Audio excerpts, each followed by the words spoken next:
Hello everyone, welcome back to our channel. Today మన favourite serial పొదరిలో episode ఏం జరిగిందో తెలుసుకోవాలనుకుంటున్నారా? అయితే ఖచ్చితంగా ఈ వీడియో స్టార్టింగ్ నుంచి ఎండింగ్ వరకు స్కిప్ చేయకుండా చూసేయండి.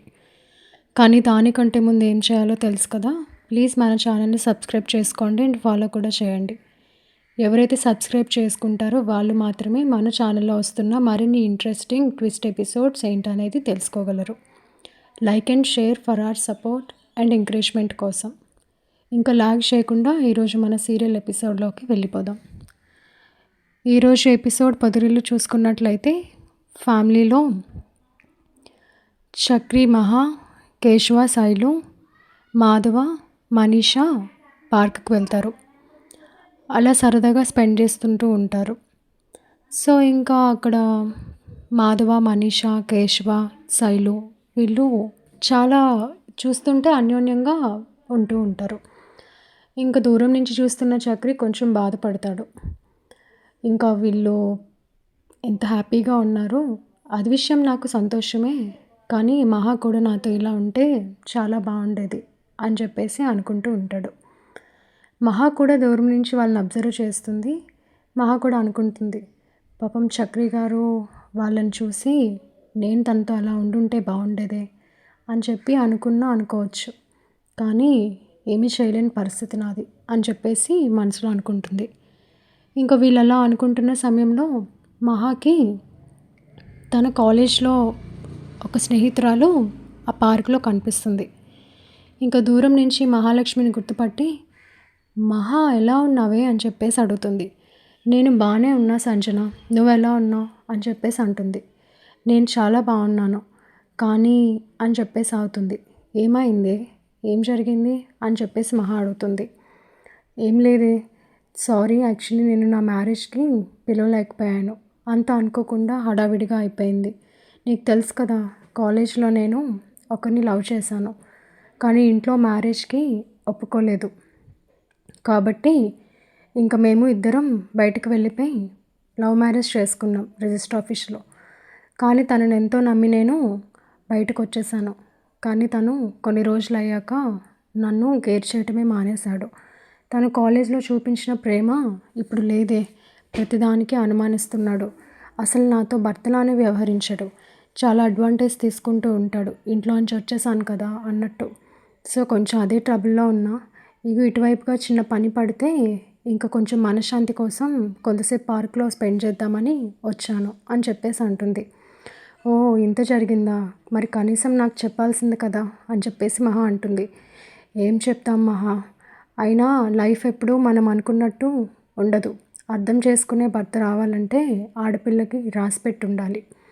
ఆ విషయంలో నేను అన్లక్కీ అనే చెప్పుకోవాలి. కానీ ఏం చేస్తాము, ఇంట్లో పేరెంట్స్ని కాదని బయటకు వచ్చేసాను కదా, కాబట్టి ఇంకా నా భర్త నన్ను ఎలా చూసినా నేను భరించాల్సిందే అని చెప్పేసి అంటుంది. అలా అని ఎందుకు అనుకుంటావు, నీ సొంత కాళ్ళపైన నువ్వు నిలబడు, ఏదైనా ఉద్యోగం చేసుకో అని చెప్పేసి అంటుంది. అది ప్రయత్నంలోనే ఉన్నాను, కొంచెం అది కూడా అయితే చూడాలి, ఈలోపు తినిలో కూడా మార్పు రావడానికి నేను ప్రయత్నిస్తున్నాను అని చెప్పేసి తన స్నేహితురాలు చెప్తుంది. సరే మహా, నేను ఇక్కడి నుంచి వెళ్తాను, నాకు కొంచెం వర్క్ ఉంది అని చెప్పేసి అంటుంది. సరే, నీకు ఏదైనా అవసరం ఉంటే నాకు ఇన్ఫామ్ చెయ్యి, నేను హెల్ప్ చేస్తాను అని చెప్పేసి మహా అంటుంది. అలాగే తన ఆఫీస్ డీటెయిల్స్ కూడా మహా ఇస్తుంది.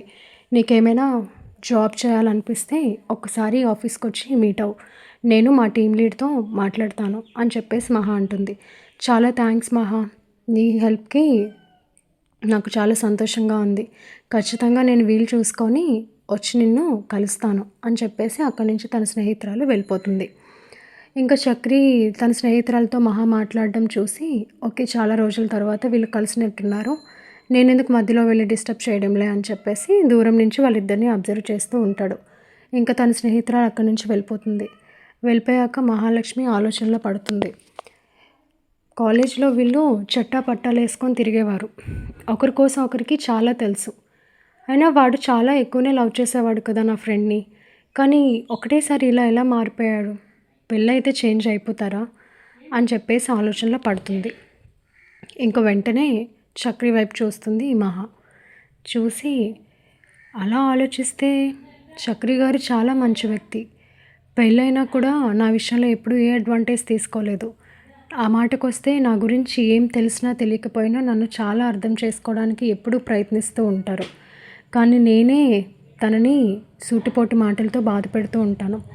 చక్రి గారు నా వైపు ప్రేమగా చూస్తున్న ప్రతిసారి నాకు చాలా బాధేస్తుంది. నేను చాలా ఇబ్బంది పెడుతున్నాను అని. ఇప్పుడు నా స్నేహితురాలతో నేను మాట్లాడితే నాకు అర్థమైంది. జీవితంలో ఒక మంచిగా అర్థం చేసుకునే సరైన భాగస్వామి రావటం ఒక అమ్మాయికి పునర్జన్మ లాంటిది. అలా ఆలోచిస్తే చక్రి గారు నా జీవితంలో ఉండటం నాకు చాలా సంతోషం.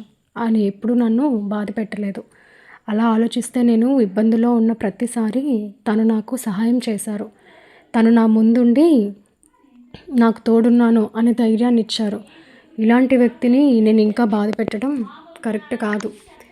ఎందుకో మంచి విషయమే ఈరోజు నా స్నేహితురాలు నన్ను కలిసింది.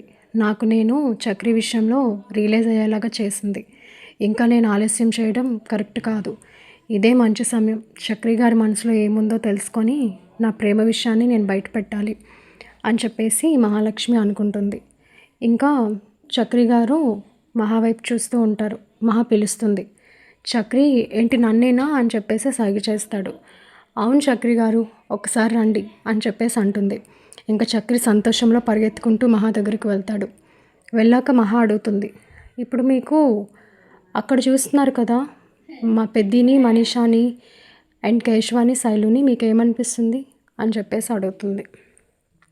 నాకా మీరు కూడా నాతో ఎప్పుడు అలా ఉంటారా అనిపిస్తుంది అని మాట జారేస్తాడు.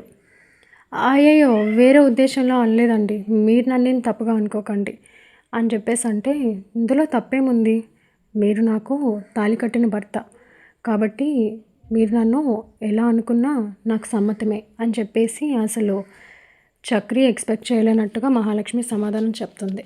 ఇంకా చక్రికి ఆ మాటలు విన్నాక ఎలా రియాక్ట్ అవ్వాలో కూడా అర్థం కాదు. ఏంటండి మీరేనా ఇలా మాట్లాడుతున్నారు, మీకు మెదడది బాగానే ఉంది కదా, లేదా ఏదైనా ఇంజురీ అయిందా అని చెప్పేసి సరదాగా అడుగుతాడు. అవునండి నిజంగానే ఇంజురీ అయింది, కానీ మీ విషయంలో నాకు ఇప్పుడే నా కళ్ళు తెరుచుకున్నాయి. మీలాంటి భర్త నాకు దొరకడం నేను చేసుకున్న అదృష్టం. ఆలోచిస్తూ ఉంటే ఈ రోజుల్లో చాలామంది అమ్మాయిలు ప్రేమించిన వాడిని నమ్మి ఇంట్లోంచి బయటకు వచ్చేసి పెళ్లి చేసుకొని వాళ్ళతో చాలా ఇబ్బందులు పడుతున్నారు. అవసరం తీరాక వాళ్ళని ఆటబొమ్మల్లో చూసే రోజులు ఇవి. కానీ ఆపదలో ఉన్న నన్ను ఒక్క మాట కూడా అడగకుండా, ఆలోచించకుండా నాకు సహాయం చేయటానికి మీరు నన్ను పెళ్లి చేసుకున్నారు. చేసుకున్నప్పటి నుంచి మీరు నన్ను ఎప్పుడూ ఇబ్బంది పెట్టలేదు. నా ఇష్టమే మీ ఇష్టమని మీరు గౌరవించారు. నాకేం కావాలో ప్రతి క్షణం ఆలోచించారు. నేను ఆపదలో ఉంటే నా వెనుకుండి నడిపించారు. ఇవన్నీ మీరు నేను మిమ్మల్ని ఎంత బాధ పెడుతున్నా నా కోసం చేస్తున్నారు. ఇంతకంటే ఒక అమ్మాయికి ఏం కావాలి, ఈ విషయంలో నేను అదృష్టవంతురాలనే కదా అని చెప్పేసి మహాలక్ష్మి చక్రితో అంటుంది. ఇంకా చక్రి సంతోషానికి అవధులుండవు. మహాలక్ష్మి మనసు మారినందుకు తను చాలా హ్యాపీగా ఉంటాడు. అది కాదండి మీరు విడాకులు ఇవి అవి అన్నారు కదా, సడన్గా ఏమైంది అని చెప్పేసి చక్రి అడుగుతాడు. నిజమే, నేను మీ నుంచి దూరం అయిపోవాలనుకున్నాను, మీ కుటుంబం నుంచి దూరంగా వెళ్ళిపోవాలనుకున్నాను. కానీ మీ కుటుంబంలో వాళ్ళు కూడా చాలా మంచివాళ్ళు. ఎంతలాగా నన్ను అభిమానిస్తారంటే ఇంకా నా వైపు తప్పున్నా కూడా మీరంతా నన్ను చాలా వెనకేసుకొస్తారు. ఇలాంటి కుటుంబం దొరకడం నేను చేసుకున్న అదృష్టం. దేవుడు ఒక బంధాన్ని కలిపితే దానికి ఒక అర్థం ఉంటుంది. మీరు ఎలాంటి వారో తెలియకముందే నేను మిమ్మల్ని సహాయం కోసం పెళ్లి చేసుకున్నాను. కానీ ఇప్పుడు మీరేంటో మీ ఫ్యామిలీ ఏంటో నాకు తెలిసింది. మీరు శైలు, కేశవాన్ని చూసి బాధపడుతున్న ప్రతిసారి పాపం నాకు కూడా మీరు ఎంతలాగా ఇబ్బంది పడుతున్నారో నేను మీతో అలా ఉండట్లేదని అర్థమయ్యేది. కానీ నా మనసులో ఏముందో ఇన్ని రోజుల వరకు నాకే అర్థం కాలేదు. కానీ ఈరోజే ఒక సంఘటన వల్ల ఒక భర్త అంటే ఎలా ఉండాలో అది మీలా ఉండాలి అని నేను తెలుసుకున్నాను అని చెప్పేసి మహాలక్ష్మి అంటుంది. ఇంకా వెంటనే చక్రి చాలా థ్యాంక్స్ మహాగారు, మీరెక్కడ నన్ను వదిలేసి వెళ్ళిపోతారో అని ప్రతిరోజు నరకం చూశాను. ఇప్పటికైనా మీకు నేనేంటో అర్థమైంది. మీ మనసులో నా స్థానం ఏంటో నాకు ఇప్పుడే తెలుసుకున్నాను. చాలా సంతోషంగా ఉంది. అసలు ఏం మాట్లాడాలో కూడా అర్థం కావట్లేదు అని చెప్పేసి చక్రి సమాధానం చెప్తాడు. ఇంకా వెంటనే మహాలక్ష్మి, ఇంక ఇన్ని రోజులు మనం చాలా లేట్ చేసాం, మిమ్మల్ని నేను చాలా ఇబ్బంది పెట్టాను, అయినా కూడా ఏ రోజు మీరు నాపై కోప్పడలేదు. నేనేదైనా తెలుసో తెలియకో తప్పు చేసుంటే నన్ను క్షమించండి. అయిపోయిందేదో అయిపోయింది. ఇక్కడి నుంచి మన లైఫ్‌ని స్టార్ట్ చేద్దాం. ఇంకా మీరు నా విషయంలో ఎలాంటి ఇబ్బంది పడరు. ఇక్కడి నుంచి నేను మిమ్మల్ని ఎలా చూసుకుంటానో మీరే చూడండి అని చెప్పేసి మహాలక్ష్మి సంతోషంగా తనకి సమాధానం చెప్తుంది. ఇంకా చక్రి వెంటనే మాధవాని, కేశవాని వీళ్ళందరినీ పిలిచేసి జరిగిందంతా చెప్తాడు. మహాకి నేనంటే ఇష్టం. ఈరోజు కోసమే నేను ఇంతలా ఎదురు చూశానురా. అసలు నేను ఎలాగా దీన్ని తీసుకోవాలో కూడా నాకు అర్థం కావట్లేదు. ఎక్కడి నుంచి ఎప్పుడైనా నాకు మహా దూరం అయిపోతుందా అని చాలా భయపడ్డాను. కానీ ఆ భగవంతుడి దయ వల్ల మహా మనసు మారింది. నాకు దగ్గరవటానికి ప్రయత్నించింది. ఇంకా ఈ జన్మకి ఇదే చాలు అని చెప్పేసి చాలా ఎమోషనల్ అవుతాడు చక్రి. ఇంక వెంటనే పెద్ది, కేశవ వీళ్ళు కూడా చాలా సంతోషిస్తారు. మహా తీసుకున్న నిర్ణయం సరైనదే. చక్రి లాంటి మనిషి మహాకి ఇంకా జీవితంలో ఎవరూ రారు.